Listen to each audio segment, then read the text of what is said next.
Hi, Chris Madsen here.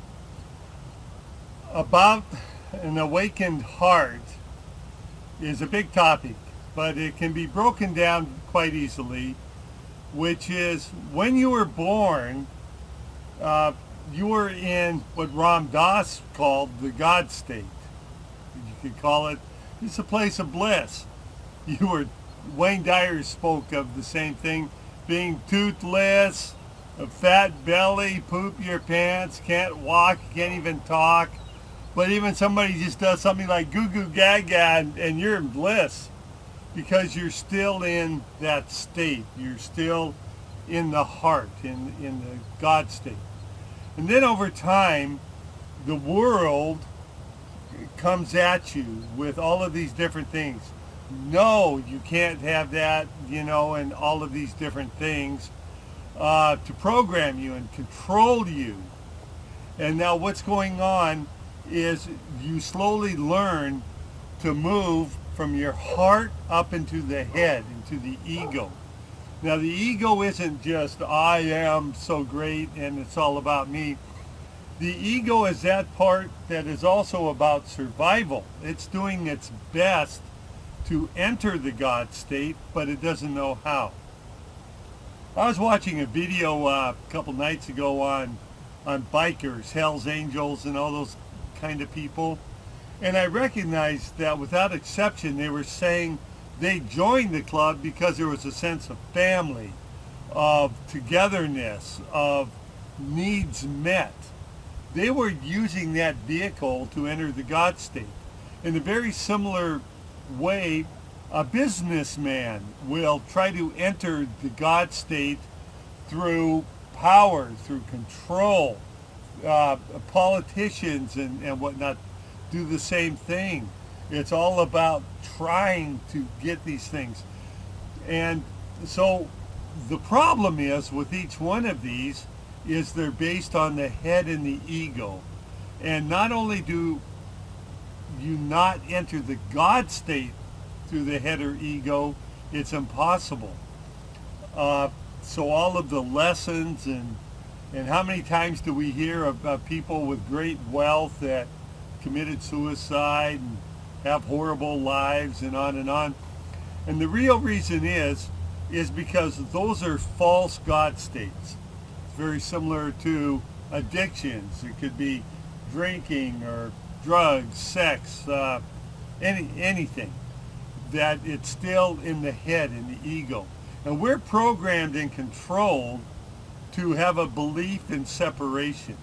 That somehow it's me and my being, and there's all these other beings, and I'm in competition with, and that I can somehow get things from.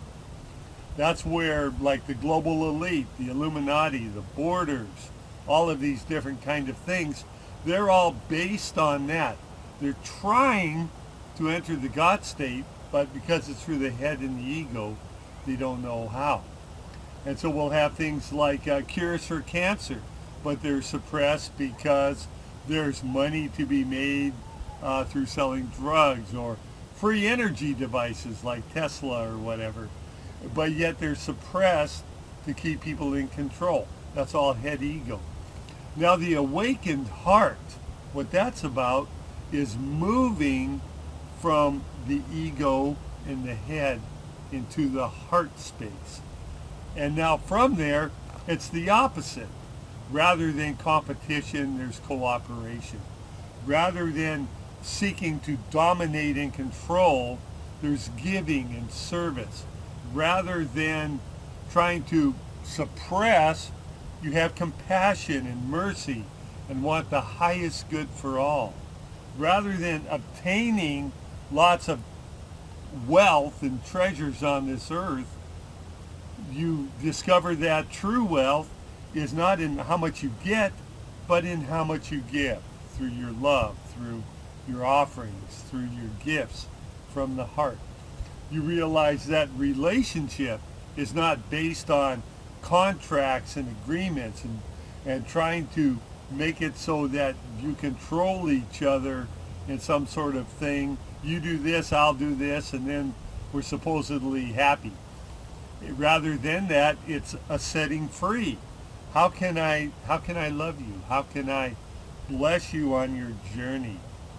And in that, in the heart space, what happens is we realize that we are completely fulfilled through it. Rather than thinking that the world has all of these things for us, we realize that the world has very little for us and we have everything for it.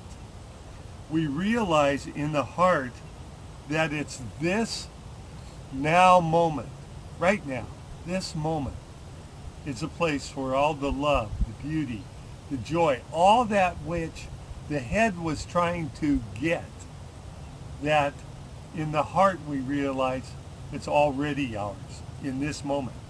One function of the ego, the head, is to keep you out of the heart. Because the moment you're in the heart, it dies. And there's, like Eckhart Tolle talked about, a kind of a pain body that is a consciousness, like a little troll there trying to keep you out of the heart. And so your role is to, and your practice is to continually move back into the heart. And in doing that, as you do it, your life becomes completely full. It's all the things that the head was trying to get through actions and doing and things. You find that you truly have it now with simply being, which takes us to beliefs. It's fine to have beliefs. You can be a Sufi or a Christian, whatever. All of these things are beliefs. What I'm talking about has very little to do with beliefs. You can be whatever you want to be in a belief system, which will probably change over time anyway. It's the being it. So if you're going to be a Sufi or a Christian or a Buddhist or even an atheist, whatever, it doesn't matter. It's, are you moving in the heart space? Are you moving from this space? And in that comes all this fulfillment. There really is only one divine consciousness, one infinite I am source that all moves and has its being within, this creative force. And within that, as we move in the heart, we become in alignment with it. So it's like through synchronicity and all these different things, things just drop away from your life that were so big in the ego, suffering and all these different things, and they're replaced with beauty and things. Walks in nature and things just become literally a walk through heaven. And so the awakened heart realizes that heaven is where love flows. And so what this website here, awakenedheart.space, the other pages and whatnot, it's all about equipping us to move deeper and into the heart. And in so doing, our lives become full, and we also create it so that the entire world becomes full. And as more and more people move from the heart, we have the world that we want. We don't have to fight against the old.